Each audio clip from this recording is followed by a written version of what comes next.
Franz Ruiz, ang amo ng minoltratong kasambahay na si Aling LV Vergara, gustong hatulan ng bitay ng sambayanang Pilipino.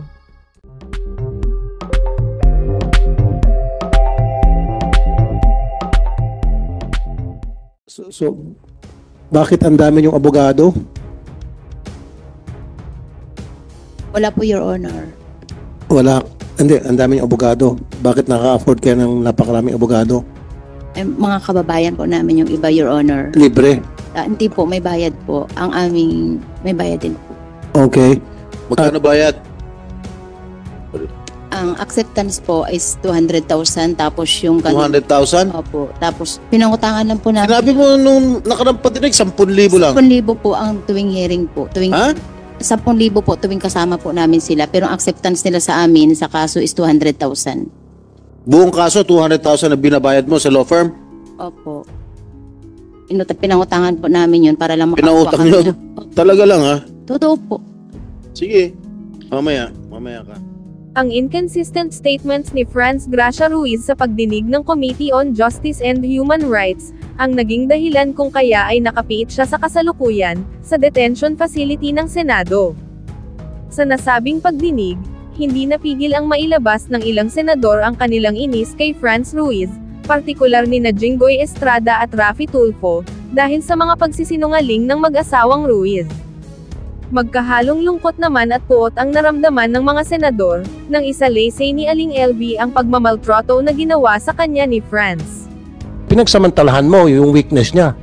Alam mo may problema sa pag-iisip, alam mo hindi po papalag, kaya binabaan mo yung sweldo, mapagsamantala ka. This woman is giving a lot of inconsistent statements, answers to Mr. Chair. Sa kanyang pahayag, sinabi ni Vergara, na hindi na makakita ang kanyang dalawang mata, makailang beses itong sinaktan ng kanyang mga employers, sa magkakahiwalay na pagkakataon sa loob ng 3 taon. So lahat ng mga ipinahayag ni Ginang Franz Ruiz ay pawang kasinungalingan. Totoo ba yun? Opo, totoo po. Hindi po totoo.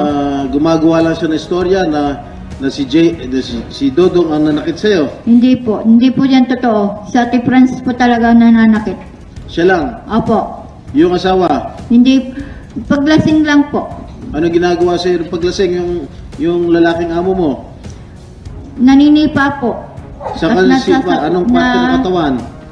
Buong katawan ko po. Pati mukha? Opo. Pati mukha, sinisipa ka? Sinusuntok po. Sinusuntok ka sa mukha? Nung lalaki? Opo. Ano gamit? Kamao lang niya o meron instrumento na hawak? Kamay lang po. Kamay niya? Opo. Gaano kalakas yung suntok? Malakas po. Kasi lakas ng suntok ni Manny Pacquiao? Opo. Ilang beses kayo sinusuntok? Paglasing po siya. Ilang beses sa isang linggo pag nakainom? Pag may gusto lang po niya. Pag gustong uminom. Pag gustong uminom, gaano kadalas yun? Gabi-gabi po. Gabi-gabi? O di araw-araw kang minamaltrato, sinusuntok, kung gabi-gabi siya nakainom? Minsan po hindi. Pag may sumpong lang po si kuya. Pag mainit ang ulo. Pag mainit ang ulo? Opo. So sa buong sinusuntok ka sa mukha? Opo. Buong katawan ko nga po. Buong katawan? Opo. Okay. Si Aling LV, ano ginagamit na instrumento sa inyo? Sino po? Yung si Franz, yung babae? Kamay lang po. Walang instrumento ginagamit? Wala po. Eh, nung pumunta kayo sa CR, sa Inodoro, nilublob, ano ba? Inano ba yung mukha mo sa Inodoro? Opo, si Ate Franz po yun. Ano ginawa? Sinubsob po niya po ako sa baw. Tapos? Tapos po inuuntog po sa dingding ng CR. Yung ulo ninyo? Opo. Anong sinabi nyo? Nagmakaawa ba kayo? Sabi ko po, tama na te, tama na. Ano tuloy pa rin po siya. Tuloy-tuloy pa rin? Opo. Ilang minuto kang ginaganon sa CR? Marami na po. No, sa isang pangyayari. Sa CR po. Kaya nga, sa isang pangyayari sa CR. Gaano katagal? Kung sinusubsub yung mukha mo o inuuntog yung ulo mo sa dingding? Yung pong subsub sa bowl, parang 5 minuto po. Yung pag-untog sa dingding, Wala pong tigil. Hanggang dumugo po yung ulo ko. Yung dumugo na po yung ulo ko, dali-dali po niya binuksan yung gripo at sabi niya, maligo ka na, LB, maligo ka na. Ganon ka walang hiya, ha? Ha? Walang awat, walang puso. Opo. Kung totoo man ang sinasabi nyo. Opo, totoo po. Maliban sa pananakit ay hindi rin nakakatanggap ng sahod si Vergara, at pinapakain lamang ito ng tira-tirang pagkain ng kanyang mga employers. Tatanungin ko na itong si Madam. Madam, ano ang trabaho ni Aling LV sa inyo? Balik tayo sa una. Ang unang trabaho ni Nanay Ate LV po, Your Honor, noong August 11, 2019, isang araw po siya nagtrabaho sa loob ng palengke. Ngayon, nung pagkatapos nung hapon, sinulduhan ko po siya agad ng 300 pesos. Then the following day, ng August 12 po, 2019, patulong-tulong lang si Ate LV sa amin sa loob ng kusina kasi may kasambahay din po kami doon. Nabit 300 nung unang araw. Opo. Pangalawang araw. Tapos po, nung pangalawang araw ng 12 po, sinabi ko sa Ate LV, kako, hindi ka pwede sa tindahan, saan kaya kita dadalhin? Ang sabi po sa akin, Your Honor, ay ate, kahit magtulong-tulong na lang ako. Sabi niya, o sige, payag ka na 5,000 lang ang sweldo ko sa iyo kasi kako ng ganun, wala baga akong maibigay sa iyo na palimbawa sa tindahan o kaya sa pure na kasambahay kasi hindi ganun siya kaya liable po sa trabaho. Eh di ka patulong-tulong na lang po ako, sabi kay 5,000 po ang monthly niya. Aling LV, narinig niya ba yung inilahad ni Madam France? 5,000 daw ang sweldo sa inyo at binigyan ka Yung raw po ng sabi niya sa akin ng unang pasok ko, sabi niya, 5,000 daw po ang start ko. Tapos po sabi niya, doon ka na lang sa kusina at wala pa tayong katulong sa kusina. Pag takatapos ka na sa kusina, bago ka tumulong doon sa loob ng tindahan. Okay, nung unang araw mo, nung August 11, Aling LV, binigyan ka raw ng 300 piso, totoo ba? Wala po, hindi po totoo yan. Buat po nag-start ako sa kanya, hindi po ako sinusulduhan. Okay. Strike one. With the provision of Senator Estrada. Pero nung dinala ka na sa Batangas, merong pahabol na may pitaka daw na 20,000 na parang naiwan mo raw yung sweldo mo. So, parang binibigyan ka ng pera sa Batangas City. Totoo ba yon? Hindi po, wala po. So, totoong may pitaka ka raw na iwan. Wala po, tinapon nga po nila yung gamit ko, kasama po yung pitaka ko. Tinapon lahat ng gamit ko. Pero may alok ba sa'yo na 20,000 sa Batangas City? Wala po. Wala. So, may pasabi ba sa inyo sa Batangas City, doon sa bahay ng anak na Mr. and Mrs. Ruiz na aabutan ka ng pera? Hindi po, yung sabi niya lang po na ipapasikap daw po niya po ako. Ano kasi nabihan nun? Yung pong hinahatid po nila ako sa bahay ng anak, sa boarding house. Saan yung bahay ng anak?